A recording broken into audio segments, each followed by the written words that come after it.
कांग्रेस में एक खासियत है, वो मुसलमानों के साथ खड़ी है ना, भले कोई वोट मत दो, लेकिन उनके साथ छाती ठोकर खड़ी रहती है, चाहे किसी भी समस्या के समर्थन में। कांग्रेस तो कहती है कि हम धर्मनिरपेक्ष हैं, किसी भी देखिए धर्मनिरपेक्ष है तो एक काम करो आप, कांग्रेस धर्मनिरपेक्ष है, उनके साथ क्या कहते हैं सीए के समर्थन में खड़ी होती है, हमारे साथ कृष्ण जन्मभूमि में खड़ी हो जाए। जैसे दिल्ली में है ना कूड़ा डंपिंग, ऐसी डंपिंग बना रखी है, मेयर बीजेपी की, विधायक बीजेपी के, सांसद बीजेपी के, पार्षद बीजेपी के, लेकिन हिंदुओं के नाम के, नाम के बस नाम का वोट ले रहे हैं। हाँ नाम के। क्यों, मैं तो साफ कह रहा हूं, मुझे किसी से कोई वो डर थोड़ी है, ना मैं किसी से डरता हूं। देखिए जब हम ये वस्त्र पहनते हैं ना, जब से सुना है जिंदगी मौत का नाम है, तब से कफन बांधकर कातिल को ढूंढता हूं। जो भी सनातन धर्म के लिए काम करेगा, हम हर एक उस व्यक्ति के साथ है। लेकिन ऋषिकेश में ऋषिकेश की मेयर और ऋषिकेश के विधायक वो सनातन संस्कृति को, सनातन धर्म को उस तरीके से नहीं चला रहे हैं जिस तरीके से नरेंद्र मोदी डायरेक्ट उन पे बोल दे रहे हैं। मैं आप जो कह रहे हैं, मैं मेरा काम है साधारण तरीके से उस बात को जनता तक पहुंचा देना। उस बात को हरिद्वार लोकसभा की अगर हम बात करें तो कैसा काम हुआ, इस काम से सांसद डॉक्टर निशंक जी से संतुष्ट कितने हैं, काम से संतुष्ट कितने हैं? मैंने तो जब से मैंने देखा तो है नहीं उनको यहाँ कहीं आज तक, मेरे को तो ज़्यादा नॉलेज है नहीं उन्होंने क्या किया, मेरे को ये भी नहीं पता अभी तक। वो तो खुद ही बताएंगे अपनी अचीवमेंट उन्होंने क्या क्या किया है। सनातन धर्म को आप कैसे बचाओगे जब तक आप गुरुकुल नहीं बनाओगे, जब तक हमारी संस्कृति के लिए गुरुकुलों का निर्माण नहीं होगा, तब तक आप बचा नहीं सकते सनातन धर्म। आपने कितने गुरुकुल बनाए? पर इसी संभावनाओं को देखते हुए ही तो लोग वोट करते हैं किसी नेता को कि भाई ये ग्राउंड पर काम करेंगे, ये ग्राउंड पे काम करेंगे, पर करता तो कोई है नहीं। जिसको देख लिया उसको छोड़ दो, कुछ नया देखो। तो बदलाव चाहते हैं महंत लोकेश दास जी लोकसभा में भी। कदम युवाओं के होने चाहिए, दृष्टि बुजुर्गों की होनी चाहिए। एक चेहरा चूंकि संदीप गुप्ता का मैंने देखा, प्रतीक कालिया को देखा, चेहरा युवा होना चाहिए, कोई भी आए, क्योंकि युवा के अंदर एक शक्ति होती है। मैं किसी का नाम, क्योंकि देखो मैं कोई पार्टी तो नहीं हूं, मुझे किसी को टिकट देना है। दोस्तों आप सभी को नमस्कार, मेरा नाम अखिलेश है और आप देख रहे हैं द न्यूज वाला नेटवर्क। 2022 के विधानसभा चुनाव में मेरी मुलाकात हुई थी महंत लोकेश दास जी से। उन्होंने उस चुनाव के पर्सपेक्टिव से, सामाजिक दृष्टिकोण से बहुत सारी बातें रखी थी। और अब जो है 2024 का चुनाव है, तो हमने सोचा कि 2024 के चुनाव से पहले क्यों ना फिर से बात की जाए महंत लोकेश दास जी से। बात वो, क्योंकि भारतीय जनता पार्टी की सरकार है और भारतीय जनता पार्टी हिंदुत्व की बात करती है, संत समाज की बात करती है, राष्ट्रीयता की बात करती है, सनातन की बात करती है, और महंत लोकेश दास भी यही बात करते हैं।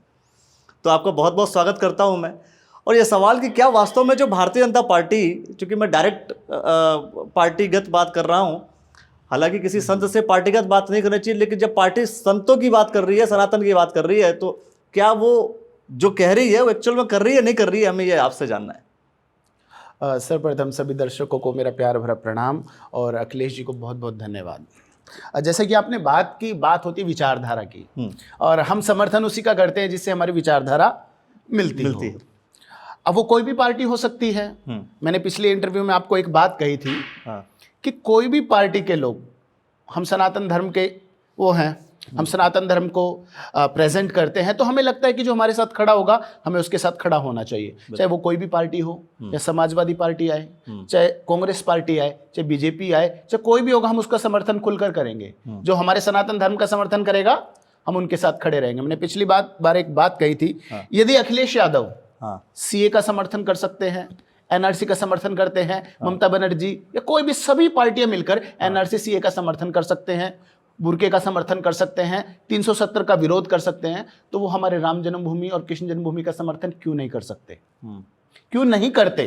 करेक्ट। इसलिए जो भी हमारे समर्थन में आएगा हम उसके समर्थन में आएंगे। तो इनडायरेक्टली ये कह रहे हैं कि भाई ये जो जिन पार्टियों के नेताओं का आप नाम ले रहे हैं, ये लोग चूंकि इन सब चीजों का समर्थन नहीं करते, राम मंदिर का समर्थन नहीं करते। देख ले इन सभी नेताओं को, देखिए कोई भी मुस्लिम तुष्टिकरण की राजनीति करते हैं, कोई भी मुस्लिम मुद्दा होगा, सबसे पहले सबकी सब पार्टियां बाहर निकल कर आएंगी। जैसे चूहे बिल में घुसे होते हैं ना, जैसे कोई मुस्लिम मुद्दा आएगा तुरंत बाहर निकल के आती है। ये हालात होते हैं इनकी। मैं चाहता हूं कि हमारे साथ भी खड़े हो, हम तो तभी खड़े होंगे ना। अब बीजेपी हमारे साथ खड़ी होती है तो हम उनके साथ खड़े होंगे। लेकिन क्या बीजेपी जो कह रही है जिस बात को हिंदुत्व की बात कर रही है, क्योंकि आप कह रहे हैं कि भाई आपके साथ बीजेपी खड़ी हो रही है तो आप बीजेपी के साथ खड़े हो रहे हैं, समाजवादी पार्टी खड़ी हो जाएगी तो आप उनके साथ भी खड़े हो जाएंगे, कांग्रेस खड़ी हो जाएगी आप कांग्रेस के साथ खड़े हो जाएंगे, तो ये चीज़ बिल्कुल क्लियर है। लेकिन सवाल यह है कि क्या बीजेपी जो कह रही है कि हम हिंदुत्व के लिए लड़ रहे हैं या हिंदुत्व का हम साथ दे रहे हैं, एक्चुअल में रियलिटी वो चीज़ है या नहीं है?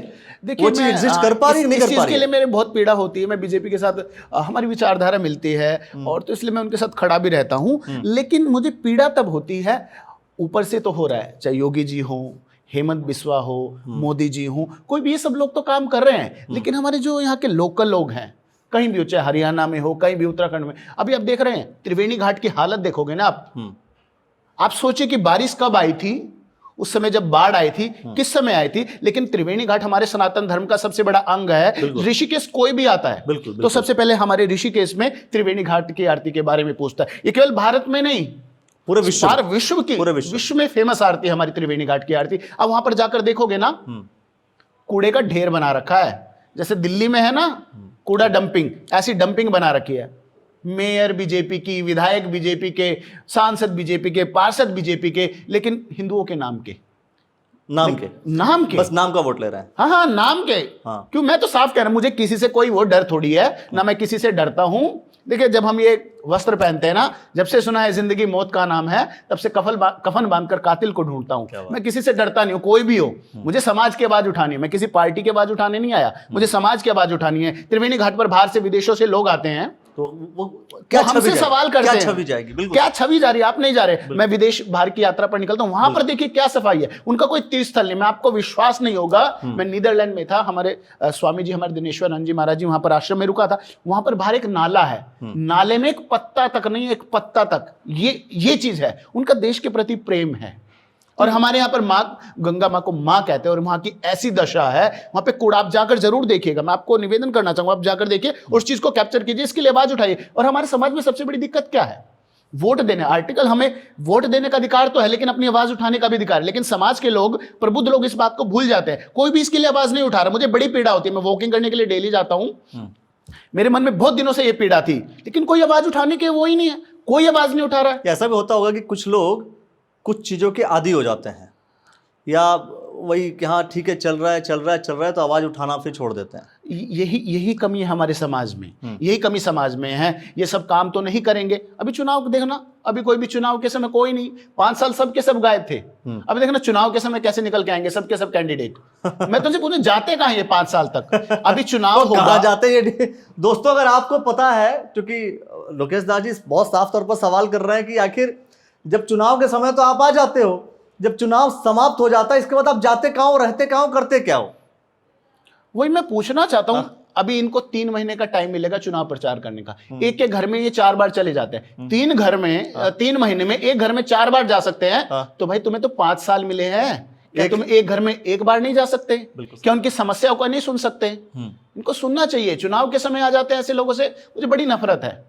तो जब वो किसी भी पार्टी के लोग हो, ग्राउंड में लेवल में काम करना चाहिए। जब हमें समाज हमें वोट देता है तो हम कोई एक्सपेक्ट करता है कि हमारे समाज का उद्धार होगा, हमारे लिए कुछ करेगा ये कैंडिडेट, लेकिन उसके बाद 5 साल तक गायब हो जाती है। हमारे बहुत पीड़ा का विषय है। लेकिन देखिए, समाज जो है वो अधिकारों की बात करता है, अपने कर्तव्यों की बात नहीं करता। भाई, कॉन्स्टिट्यूशन में जो हमारे अधिकार हैं, हमें बोलने की स्वतंत्रता है, हमें ये चाहिए, इस चीज़ की स्वतंत्रता है, हमें इस चीज़ की ज़रूरत है, ये हमारे कॉन्स्टिट्यूशन में मेंशन है। लेकिन कोई अपने कर्तव्यों की बात भी तो नहीं करता। आपको नहीं लगता कि समाज को भी जागने की आवश्यकता है इस पर्सपेक्टिव में कि भाई तू अपने कर्तव्यों की भी बात करो, तुम जो तुम्हारे कर्तव्य हैं वो भी तुम अच्छे तरीके से करो। कूड़ा, आखिर जिस आप देश की बात कर रहे हैं, नीदरलैंड की आप बात कर रहे हैं, तो वहां पर लोग अवेयर होंगे, तो लोग यहां पर अवेयर नहीं है क्या? या लोग क्योंकि हम सिर्फ सरकारों पे दोष देते रहेंगे, यही सही लगता है आपको?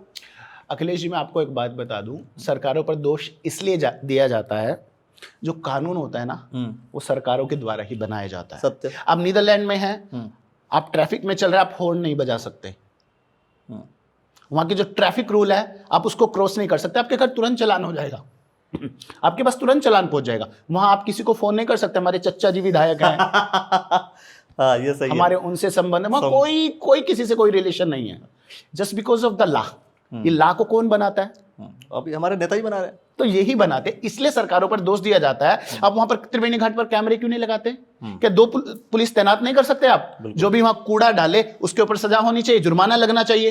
अब ये नियम कौन बनाएगा? बिना दंड का जो है बिना कोई सुधार नहीं हो सकता। यही इसलिए महाभारत आप हमारी पढ़ोगे, हमारे दंड का विधान दिया गया है। दंड का विधान किस लिए दिया गया? समाज को सुधारने के लिए। समाज को सुधारने का जो दंड का नियम बनाया जाएगा वो सरकारों के द्वारा बनाया जाता है, इसलिए सरकारों पर दोष दिया जाता है। लेकिन कई बार सरकारें बनाती तो हैं कि भाई हेलमेट पहन के चलो, सरकारें बनाती तो हैं कि आप जो है भाई आप डीएल होना चाहिए आपके पास, सरकारें बनाती हैं कि आपको ड्राइविंग आनी चाहिए तभी आप सड़क पर उतरो, बनाने के बाद लेकिन पालन नहीं होता है, फिर वही चच्चा विधायक आता है। हाँ, मैंने क्या बोला कि रूल्स को स्ट्रिक्ट करना होगा हमें। मैं तो मैं हमेशा कहता हूँ हमारे यहाँ से कुछ जो हमारे अधिकारी हैं उनको बाहर भेजना चाहिए, वहां से सीखना चाहिए कि ट्रैफिक रूल्स कैसे बनाते हो आप, ये कैसे आप मेंटेन कर रहे हो। हम लोगों को सीखना चाहिए। यदि बाहर के लोग हमसे हमारी योग की पद्धति, हमारे सनातन धर्म के बारे में सीख सकते हैं, अगर उनके पास कुछ अच्छा है तो हमें लेने में कोई बुराई नहीं है। चूंकि मैं बात कर रहा था भाई देश के लेवल की बात कर रहा था, मैं भारत की बात कर रहा था, आप ऋषिकेश पर आए, मैं थोड़ा सा और आता हूँ और बात करता हूँ उत्तराखंड की। उत्तराखंड के पर्सपेक्टिव में क्या लगता है? उत्तराखंड की सरकार तो ठीक करी, क्योंकि आपने नरेंद्र मोदी जी की बात की, वो ठीक काम कर रहे हैं, आपने योगी जी की बात की, वो ठीक काम कर रहे हैं, आपने हेमंत बिश्वा की बात की, वो ठीक काम कर रहे हैं, लेकिन आपने यहाँ ऋषिकेश में मेयर और ऋषिकेश के विधायक दोनों के ऊपर सवाल खड़े कर दिए। अब मैं अगर थोड़ा सा और ऊपर चलते हैं, मुख्यमंत्री की बात करें हम उत्तराखंड के। मैंने जो बात करी थी, मैंने ये कहा था कि सवाल तो खड़ा किया ना आपने। हाँ, मैंने खड़ा किया। देखिए मुझे बोलने में कोई बुराई नहीं है और ना मैं किसी से डरता हूँ, ना मेरे खून में डरना लिखा है। हमारे गुरु महाराज जी ने राम जन्मभूमि के लिए बलिदान दिया, वो किसी से डरे नहीं, तो वही खून है हमारे अंदर, वही परंपरा है, तो हम किसी से डरते नहीं है, ना मुझे किसी से डरना, ना मैंने किसी से कोई काम लेना है। मुझे बात उठानी है समाज की, मैं समाज की वजह से हूं, मैं किसी नेता की वजह से नहीं हूं। यदि मैं यहां पर हूं तो किसी समाज की वजह से हूं, और जो मेरा अधिकार है वो मुझे बोलने का अधिकार, हमारा जो संविधान है मुझे बोलने का अधिकार देता है और समाज के लिए आवाज उठाने का अधिकार देता है, और मैं हमेशा उठाता रहूंगा बिना किसी से डरे, ना बिना किसी पॉलिटिकली दबाव में। मैं किसी के दबाव में नहीं आने वाला, चाहे मुझे सूली पर चढ़ना चढ़े, पर दबाव में, ये खून है ना जो दबाव में नहीं चलता। जब ये वस्त्र पहनते हैं ना तब से हम सीख लेते हैं अब ये जीवन और मृत्यु उनके हाथ में है, डरना किसी से नहीं है, भगवान के हाथ में सब, इसलिए हम किसी से डरते नहीं है। मैंने जो मुद्दा उठाया था, जब आप सनातन की बात कर रहे थे कि सनातन के ऊपर जब आपने चर्चा करी, तो मैंने कहा था त्रिवेणी घाट हमारे सनातन धर्म का एक अंग है, बिल्कुल अंग है, और पूरी दुनिया में, पूरे विश्व में इसकी ख्याति है। अब वहां पर जाकर देखो, आप डंपिंग जोन बना हुआ है, आपकी आंखों में आंसू आ जाएंगे, मेरी आंखों में क्या, जो भी सनातन धर्म से जुड़ा व्यक्ति होगा ना, त्रिवेणी घाट पर जाएगा ना, उसकी आंखों में आंसू आ जाएंगे, लेकिन वो आवाज नहीं उठा पा रहा। आप धर्म की बात करें, सनातन धर्म का अंग नहीं है क्या? बीजेपी सनातन धर्म के ऊपर राजनीति करती है, क्या उनको नहीं लगता? इसलिए मैंने बोला बीजेपी के सांसद है, बीजेपी के विधायक है, बीजेपी के मेयर है, बीजेपी के पार्षद है, तो ये सब क्यों नहीं हो रहा? मुझे पीड़ा होती है इस बात पर। अब बीजेपी गलती करे तो हम आवाज ना उठाए, मतलब कांग्रेस करे तो हम आवाज उठाएं। अगर हम बीजेपी के खिलाफ आवाज उठा देंगे ना, भाई ये गलत है, तो सोचेंगे बीजेपी के खिलाफ है। देखिए, हम हमेशा देश के प्रधानमंत्री मोदी जी के साथ थे, देश हमारे उत्तर प्रदेश के मुख्यमंत्री योगी जी जे उनके साथ हैं। जो भी सनातन धर्म के लिए काम करेगा, हम हर एक उस व्यक्ति के साथ हैं। लेकिन ऋषिकेश में ऋषिकेश की मेयर और ऋषिकेश के विधायक वो सनातन संस्कृति को, सनातन धर्म को उस तरीके से नहीं चला रहे हैं जिस तरीके से नरेंद्र मोदी डायरेक्ट उन पे बोल दे रहे हैं। मैं आप जो कह रहे हैं, मेरा काम है साधारण तरीके से उस बात को जनता तक पहुंचा देना। उस बात को आपने जो बात कहा कि भाई सनातन संस्कृति की बात नरेंद्र मोदी जी कर रहे हैं, योगी जी कर रहे हैं, विश्वा जी कर रहे हैं, ठीक है, लेकिन सनातन संस्कृति का अंग, यहाँ पर उस वहां की अगर वो तौहीन, बेइज्जती हो रही है, तो वो किसके ऊपर विश्व बेइज्जती हो रही है, तो उसका क्रेडिट तो मिलेगा। भाई देखो, जब आप किसी चीज का क्रेडिट लेते हो, कोई भी ऋषिकेश में, अच्छा G20 आई, तो उसका क्रेडिट लिया, उसका क्रेडिट लोगे, लेकिन जो गंदगी है उसका क्रेडिट कौन लेगा? यही लेंगे, तो उसका भी तो आप ही लोगे ना। इसीलिए तो मैं वही कह रहा हूँ, हर एक व्यक्ति इसको जिम्मेदार, जो सनातन धर्म के नाम है। अब ये बताओ, अभी ये जो रोड है, ये कि हिंदू मुस्लिम की रोड है क्या? मैं तो सारे हिंदू रहते हैं, बिल्कुल, तो क्यों नहीं बनती? तो भाई ये तो सोचने वाली बात है। भाई मेयर और विधायक और सांसद सब बीजेपी के, फिर भी सड़क अगर नहीं बन रही है वहाँ पर, जहाँ पे खासतौर पर अगर आप हिंदुत्व की बात कर रहे हैं, तो वो क्यों नहीं? हालांकि पार्टीगत से ऊपर उठ करके हम चीज़ें चर्चा करेंगे तो और भी बेटर है। सोचने वाली बात है कि आखिर अच्छा कारण क्या होता है? मतलब एक चूंकि आपने बोला कि 5 साल तक ये नज़र नहीं आते हैं, चुनाव के समय ये नज़र आते हैं, नेताओं की बात करें। और दूसरी चीज़, आखिर कारण क्या होता है कि ये लोग मतलब अच्छा बोल करके आते हैं सत्ता पे, लेकिन पर वो काम नहीं करते जो बोल करके आते हैं। होता क्या इन्हें? झूठी शपथ लेते हैं, भगवत गीता की सौगंध खा लेंगे झूठी। करना कुछ है नहीं इन लोगों को। मैं तो कहता हूँ होता क्या, मतलब बीच में बिगड़ते कब है ये? मतलब जनप्रतिनिधि बनने के बाद अक्सर ऐसा क्या चीज उनको मिलता होगा आपके अनुसार कि अब वो तुरंत बिगड़ जाते हैं? एक्चुअली क्या है ना, उनको पता है अब तो वोट मिल गया, अब तो वोट कोई वापस ले नहीं सकता। मैं तो कह रहा जनता को वोट वापस लेने का अधिकार भी होना चाहिए। देने का अधिकार हो तो लेने का बीच में वापस लेने का। अब इनको पता है कि 5 साल तक अब कोई हमारा वोट वापस ले नहीं सकता, और 6 साल बाद हम जुमला करेंगे, 4.5 साल बाद फिर ही हमें वोट देंगे। हम इनको हिंदू मुस्लिम करके डरा देंगे, तो ये फिर वोट हमें देंगे, फिर हम 5 साल फिर रहेंगे।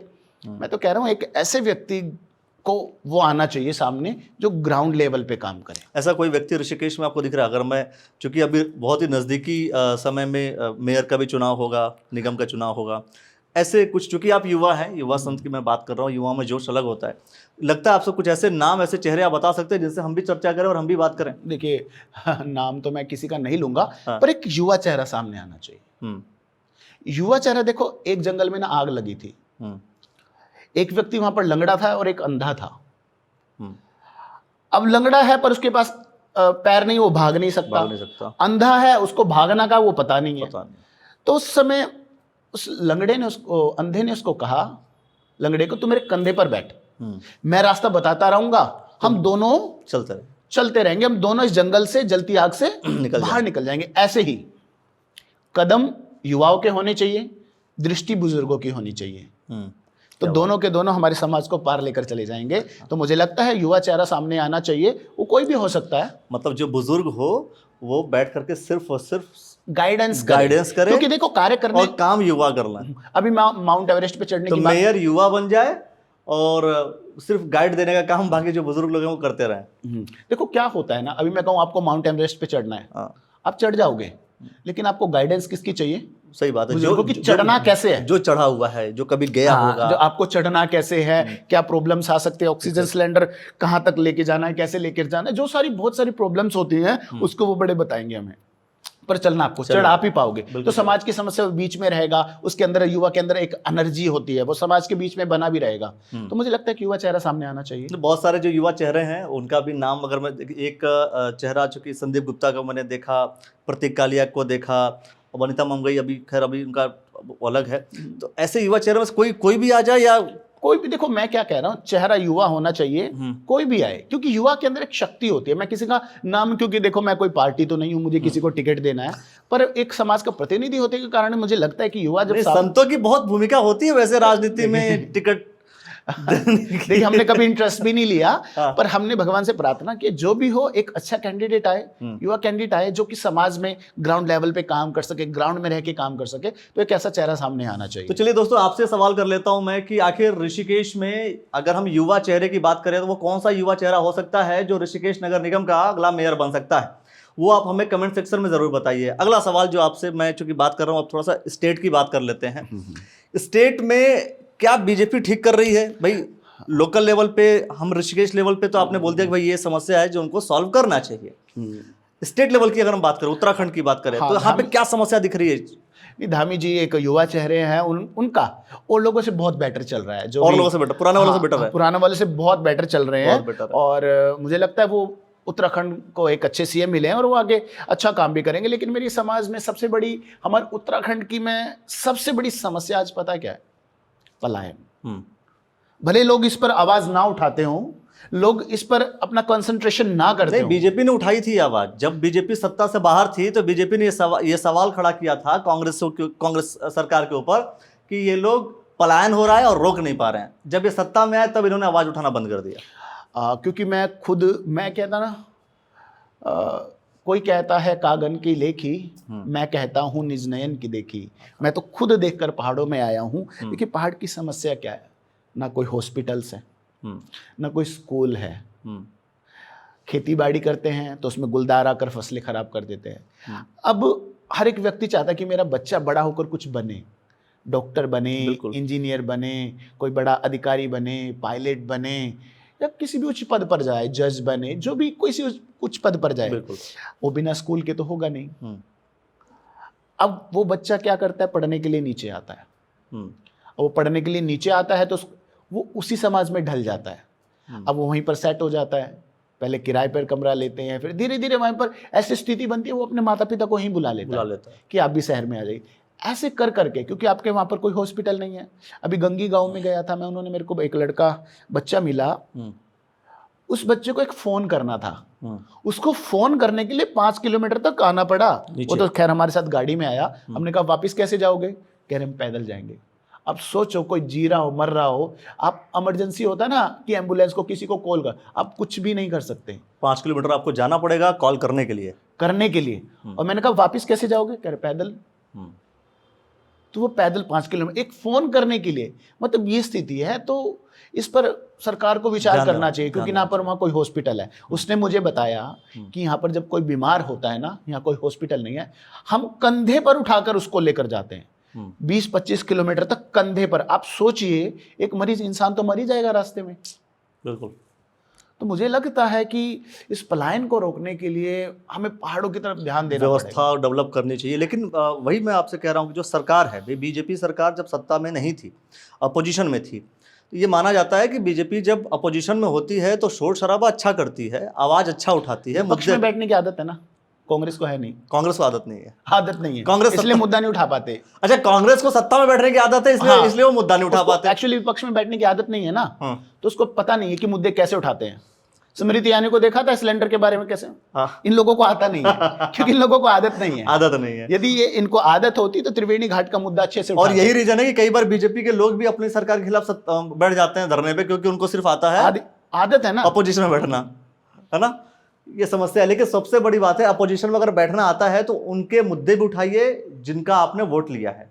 अगर आप उनके मुद्दे नहीं उठाएंगे तो अगली बार जब आप वोट लेने जाएंगे, कभी कभी कांग्रेस गलती कर दे और बीजेपी जीत जाए, वो एक अलग बात है, लेकिन खुद के किए गए कर्मों के आधार पर अगर वोट मिले तो ज्यादा बेटर है। अभी वहाँ जो आप कह रहे थे चुनाव का बहिष्कार किया उन गाँव, हाँ, एक गाँव, बिल्कुल। अब गाँव के लोग चुनाव का 2024 के चुनाव का बहिष्कार कर रहे हैं। अब क्यों कर रहे हैं? आप 5 साल पहले वहाँ वोट लेने तो गए थे, उसके बाद क्यों नहीं गए आप? क्या आपको नहीं लगता कि मेरे कॉन्स्टिट्यूंसी में जो लोग हैं उनको कोई समस्या हो सकती है? अब 5 साल हो गए उन लोगों के पास गए तक नहीं, उनके दिल पर क्या बीती होगी? बिल्कुल। और अब आप जाओगे वोट लेने, अब आप चुनाव के समय जाओगे। अब उन्होंने कहा जो भी चुनाव के समय आएगा हम उतार कर चप्पल मारेंगे। बोला क्यों कहा उन्होंने? क्यों कहना पड़ा? क्योंकि आपने उनको मौका दिया, क्योंकि वोट लेकर आप उनके पास गए नहीं, उनकी समस्या सुनने नहीं गए। इसलिए जो भी नेता हो, जो भी हो, ग्राउंड लेवल पर रहकर काम करना चाहिए, जन समस्याओं को सुनने वाला होना चाहिए। या कोई नहीं, 5 साल बाद देखो किसी मोहल्ले में जाके चले जाओ, तुम्हारे कोई आया हो, लोग कहेंगे 5 साल बाद आएंगे। अभी तो गांव वाले मारे, अभी यहाँ वाले भी मारेंगे। तो यानी कि चूंकि वो 2024 के लोकसभा चुनाव का बहिष्कार कर रहे हैं, लोकसभा को लेकर के एक सवाल फिल कर ले रहा हूं मैं आपसे कि हरिद्वार लोकसभा की अगर हम बात करें तो कैसा काम हुआ? इस काम से सांसद डॉक्टर निशंक जी से संतुष्ट कितने हैं, काम से संतुष्ट कितने हैं? मैंने तो जब से मैंने देखा तो है नहीं उनको यहाँ कहीं आज तक, मेरे को तो ज़्यादा नॉलेज है नहीं उन्होंने क्या किया, मेरे को ये भी नहीं पता अभी तक। वो तो खुद ही बताएंगे अपनी अचीवमेंट, उन्होंने क्या क्या किया है। मेरे को कुछ नॉलेज नहीं है इस बारे में कि उन्होंने क्या किया, हरिद्वार के लिए, ऋषिकेश के लिए क्या क्या किया, या कुछ लेकर आए यहाँ पर, या हरिद्वार में कोई बड़ी कोई ऐसा मेडिकल कॉलेज या कुछ ऐसा क्या लेकर आए, वो तो वो बताएंगे ना क्या लेकर आए हैं। अच्छा, एक बार मैं हरिद्वार में एक प्रबोधानंद गिरी जी हैं, उनसे मैं चर्चा कर रहा था, तो उन्होंने ये कहा कि मैं चाहता हूँ कि किसी संत को लोकसभा का टिकट मिले, ऐसा उनका कहना था। मिले। और मैं एक संत के साथ बैठा हुआ हूँ और युवा संत के साथ बैठा हूँ, तो ऐसा कभी आपका मन होता है कि नहीं, अब जो संत का काम है हम कर चुके हैं, अब थोड़ा सा राजनीति में उतर करके राष्ट्र की सेवा भी करनी है? देखिए ना, पोत के पाँव पालने में दिख जाते हैं। जिसके अंदर राजनीति भरी होती है ना, उसका चेहरा अलग पता चल जाता है। मेरे अंदर राजनीति नहीं है, मैं कभी राजनीति कर नहीं सकता, और मैं राजनीति के लिए इसीलिए खुली बात कर रहे हैं आप। हाँ, ओपनली जिसको बोलना आप बोल दे रहे हैं। क्या होता है ना, जब आपने किसी एक पार्टी का दामन थाम लिया तो आप किसी के पक्ष विपक्ष में नहीं बोल सकते, आप उसके विपक्ष में बोल नहीं पाओगे, आप पार्टी से निकाल दिए जाओगे। करेक्ट है। अभी मैं स्वतंत्र हूँ, मेरे को जो गलत लगेगा मैं उसके खिलाफ बोलूंगा।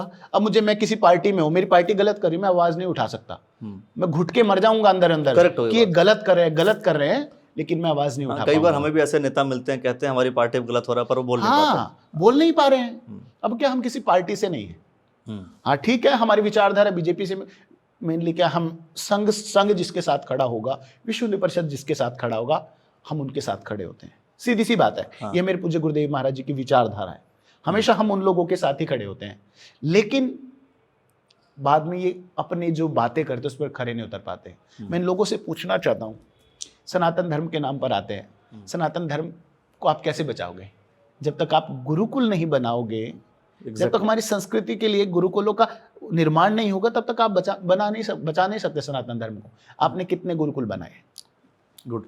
आप बताइए कितने गुरुकुल? तो धरातल पर रहकर काम, सिर्फ ठीक है सोशल मीडिया पे नहीं, धरातल पर रहकर काम करना चाहिए। कांग्रेस में एक खासियत है, वो मुसलमानों के साथ खड़ी है ना, भले कोई वोट मत दो, लेकिन उनके साथ छाती ठोकर खड़ी रहती है, चाहे किसी भी समस्या के समर्थन में। कांग्रेस तो कहती है कि हम धर्मनिरपेक्ष हैं, किसी भी देखिए धर्मनिरपेक्ष है तो एक काम करो आप, कांग्रेस धर्मनिरपेक्ष है, उनके साथ क्या कहते हैं, सीए के समर्थन में खड़ी होती है, हमारे साथ कृष्ण जन्मभूमि में खड़ी हो जाए।